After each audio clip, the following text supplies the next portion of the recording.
لا الہ الا اللہ محمد رسول اللہ۔ السلام علیکم دوستو، میں ہوں الیاس مہمان نور اسلام سے، اور آپ دیکھ رہے ہیں آپ صلی اللہ علیہ وسلم کی سیرت حصہ نمبر 4۔ جاہلیت میں باپ بیٹے کا تعلق بھی مختلف نوعیت کا تھا۔ کچھ تو ایسے تھے جو کہتے تھے انما اولادنا بیننا اکبادنا تمشی علی الارض، یعنی ہماری اولاد ہمارے کلیجے ہیں جو روئے زمین پر چلتے پھرتے ہیں۔ جبکہ دوسری طرف کچھ لوگ ایسے بھی تھے جو لڑکیوں کو رسوائی اور خرچ کے خوف سے زندہ دفن کر دیتے تھے اور بچوں کو فقر و فاقے کے ڈر سے مار ڈالتے تھے۔ تاہم یہ کہنا مشکل ہے کہ یہ سنگ دلی بڑے پیمانے پر رائج تھی، کیونکہ عرب اپنے دشمنوں سے اپنی حفاظت کے لیے دوسروں کی بنسبت کہیں زیادہ اپنی اولاد کو بہتر سمجھتے تھے اور اس بات کا احساس بھی رکھتے تھے۔ مطلب یہ کہ مجموعی طور پر ان کی حالت بہت کمزور تھی، عقل سے عاری تھی اور ذلت میں گھری ہوئی تھی۔ جہالت نے ان کو اپنے گھیرے میں لیا ہوا تھا، خرافات کا دور دورہ تھا، لوگ جانوروں جیسی زندگی گزار رہے تھے، عورت بیچی اور خریدی جاتی تھی، بعض اوقات اس سے مٹی اور پتھر جیسا سلوک کیا جاتا تھا۔ قوم کے باہمی تعلقات کمزور بلکہ ٹوٹے ہوئے تھے۔ رہ گئیں حکومتیں تو ان کو صرف اپنا خزانہ بھرنے سے غرض تھی یا مخالفوں پر فوج کشی کرنے کی فکر۔ اقتصادی حالت بھی خراب تھی، صرف تجارت ان کے نزدیک ضروریات زندگی حاصل کرنے کا سب سے اہم ذریعہ تھی، اور تجارت کے لیے امن و سلامتی کی فضا کا ہونا ضروری ہے، ورنہ تجارتی آمد و رفت نہیں ہو سکتی۔ جبکہ ان کا حال یہ تھا کہ سوائے حرمت والے مہینوں کے امن اور سلامتی کا کہیں وجود نہ تھا۔ یہی وجہ ہے کہ صرف حرمت والے مہینوں میں عرب کے مشہور بازار اکاز، ذی المجاز اور مجنہ لگتے تھے۔ جہاں تک صنعتوں کا معاملہ ہے تو عرب اس میدان میں ساری دنیا سے پیچھے تھے۔ کپڑے کی بنائی اور چمڑے کی دباغت وغیرہ کی شکل میں جو چند صنعتیں پائی بھی جاتی تھیں وہ زیادہ تر یمن، ہیرا اور شام سے ملے ہوئے علاقوں میں تھی۔ البتہ اندرون عرب گلہ بانی اور کھیتی باڑی کا کسی قدر رواج تھا۔ ساری عرب عورتیں سوت کاٹتی تھیں، لیکن مشکل یہ تھی کہ سارا مال و متاع ہمیشہ لڑائیوں کی زد میں رہتا تھا۔ غربت عام تھی، لوگ ضروری لباس تک سے محروم تھے۔ یہ بات تو مشہور ہے کہ اہل جاہلیت میں کمینی اور رذیل عادات پائی جاتی تھی، عقل کے خلاف باتوں کی بھرمار تھی، تاہم ان میں کچھ پسندیدہ اخلاق بھی تھے۔ ان اخلاق کو دیکھ کر انسان دنگ رہ جاتا تھا۔ نمبر 1، کرم و سخاوت۔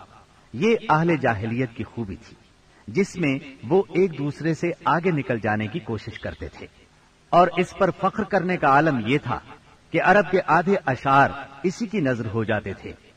اس وصف کی بنیاد پر کوئی اپنی تعریف کرتا تھا تو کوئی دوسروں کی۔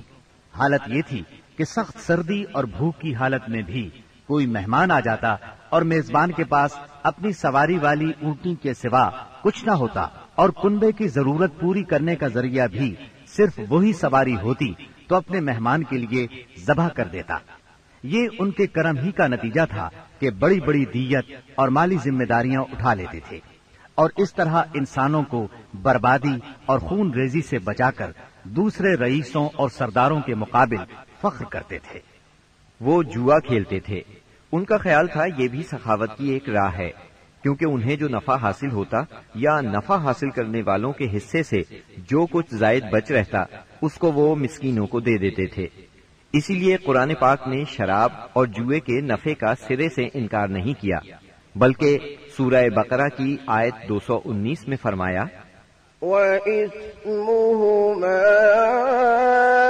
أَكْبَرُ مِن نَّفْعِهِمَا، یعنی ان دونوں کا گناہ ان کے نفع سے بڑھ کر ہے۔ نمبر 2، ایفائے عہد یعنی وعدے کا پورا کرنا۔ دور جاہلیت کے اخلاق فاضلہ میں سے ہے۔ عہد کو ان کے نزدیک دین کی حیثیت حاصل تھی، جس سے وہ ہر حال میں چمٹے رہتے تھے۔ اور اس راستے میں اپنی اولاد کا خون اور اپنے گھر بار کی تباہی بھی ہیج سمجھتے تھے۔ نمبر 3، خودداری اور عزت نفس۔ اس پر قائم رہنا اور ظلم و جبر برداشت نہ کرنا بھی جاہلیت کے معروف اخلاق میں سے تھا۔ اس کا نتیجہ یہ تھا کہ ان کی شجاعت اور غیرت حد سے بڑھی ہوئی تھی۔ وہ فوراً بھڑک اٹھتے تھے اور چھوٹی سے چھوٹی توہین آمیز بات پر تلوار اور نیزہ اٹھا لیتے تھے، اور نہایت خون ریز جنگ چھڑ جاتی اور انہیں اس راہ میں اپنی جان کی قطعاً پرواہ نہ رہتی تھی۔ نمبر 4، عزائم کی تکمیل۔ اہل جاہلیت میں ایک خاص بات یہ بھی تھی کہ جب وہ کسی کام کو فخر اور ناز کا ذریعہ سمجھ کر انجام دینے پر تل جاتے تو پھر کوئی رکاوٹ انہیں روک نہیں سکتی تھی۔ وہ اپنی جان پر کھیل کر اس کام کو انجام دے ڈالتے تھے۔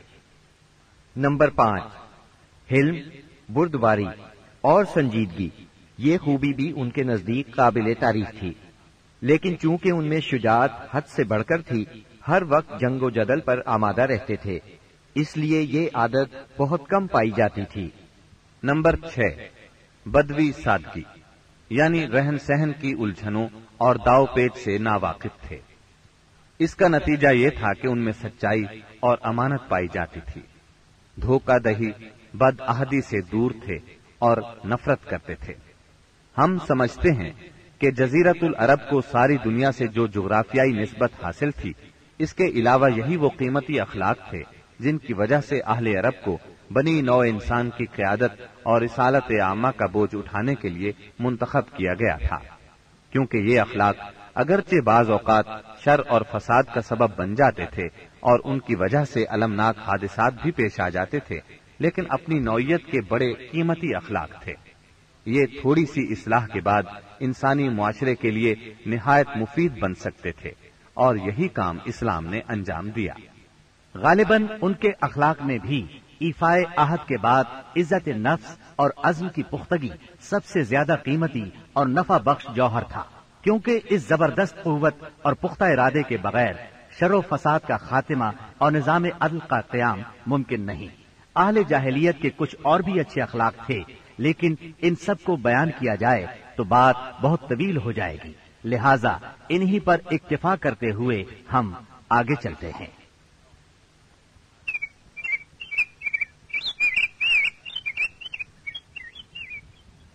ہمارے رسول مقبول محمد صلی اللہ علیہ وسلم کی ولادت باسعادت موسم بہار میں پیر کے دن صبح صادق کے بعد اور طلوع آفتاب سے پہلے 9 ربیع الاول سن عام الفیل 20 یا 22 اپریل 571 عیسوی کو مکہ مکرمہ میں ہوئی۔ پیر کا دن آپ کی مبارک زندگی میں بڑی اہمیت کا حامل ہے۔ سیدنا ابن عباس رضی اللہ عنہ فرماتے ہیں کہ آپ پیر کو پیدا ہوئے، پیر کے دن آپ کو نبوت سے سرفراز فرمایا گیا، پیر کو مکے سے مدینے کی طرف ہجرت کے لیے نکلے، پیر کو آپ مدینہ منورہ تشریف لائے، اور آپ نے پیر ہی کے دن اس دار فانی کو خیر باد کہا۔ آپ کے پیدا ہوتے ہی آپ کے دادا عبد المطلب آپ کو گود میں اٹھا کر خانہ کعبہ میں لے گئے، آپ کے لیے دعا کی اور محمد نام رکھا۔ پوتے کی پیدائش کی خوشی میں 7ویں دن اپنے قبیلے کی دعوت کی۔ لوگوں نے آپ کے دادا سے پوچھا، آپ نے نومولود کا نام دوسرے لوگوں کے ناموں جیسا کیوں نہیں رکھا؟ انہوں نے جواب دیا، میں چاہتا ہوں میرے پوتے پر اس نام کا اثر پڑے اور میرا پوتا تعریف و توصیف حاصل کرے۔ آپ کی والدہ سیدہ آمنہ نے آپ کا نام احمد رکھا۔ انجیل میں بطور پیشگوئی آپ کے 2 نام آئے ہیں، فارقلی اور منہمنا۔ قرآن مجید کی سورہ انبیاء آیت 107 میں اللہ تعالیٰ نے آپ کو رحمت للعالمین کہا ہے۔ وَمَا أَرْسَلْنَاكَ إِلَّا رَحْمَةً لِلْعَالَمِينَ۔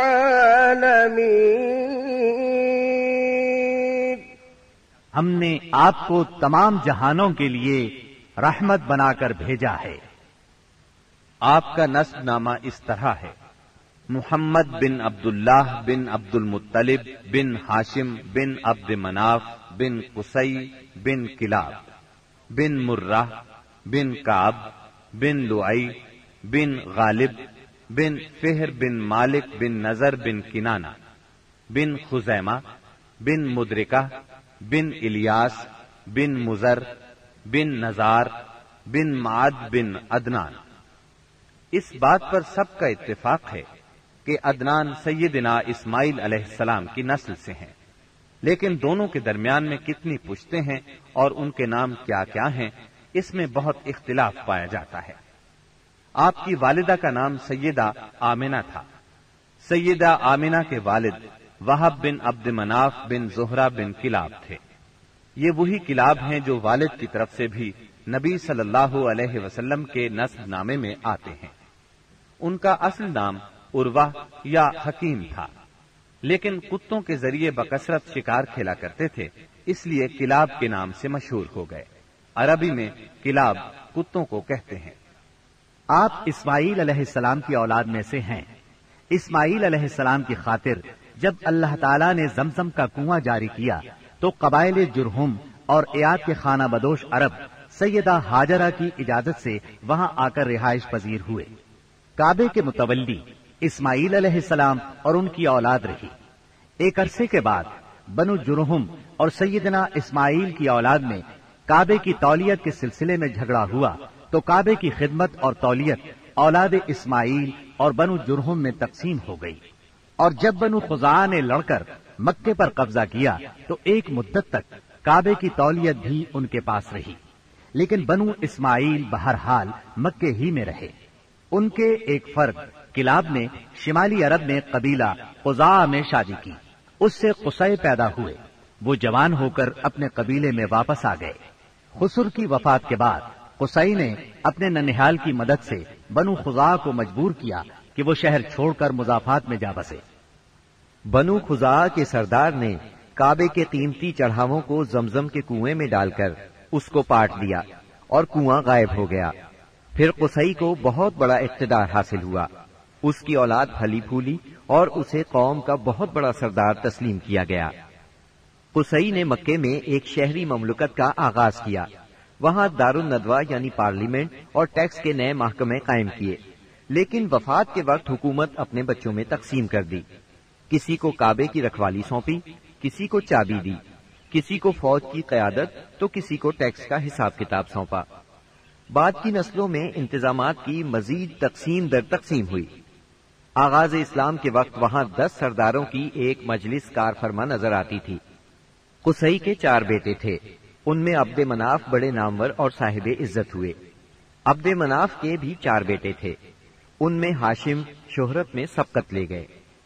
ہاشم آپ کے پردادا تھے، بہت دولت مند ہونے کے ساتھ ساتھ سخاوت، مروت اور احسان میں بھی بے مثال تھے۔